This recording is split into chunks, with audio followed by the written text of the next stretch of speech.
გამახვილებინა გულოსპაზე მოგახსენებთ პროდუქტების პრომოუშენსაკენ აირჩევიან ბიზნესმენების მიერ რეგიონში აი პროექტი მართლაც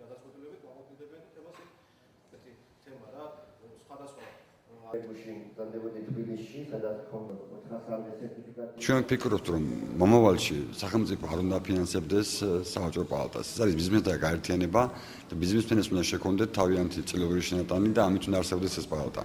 მაგრამ რადგანაც სახელმწიფო დაინტერესებული არის დღეს საქართველოს ბიზნესის განვითარებით და ეს პალატა დღეს კიდე ისე ვერ დგას ფეხზე, ამიტომ ვფიქრობთ, რომ 1-2 წელიწად კიდე მოგვიწევს გაგრძელება ამ დაფინანსების და იმედია, რომ შემდგომ უკვე პირიქით ეს პალატა აქ დააფინანსებს სახელმწიფოს. პრეზენტაციაში იყო წარმოჩენილი სერვისები, რომელსაც აძლიერებს პალატა და დაგეგმილი არის, რომ ახლოს მომავალში, რა თქმა უნდა, ის დამოუკიდებლად ფინანსდებოდეს.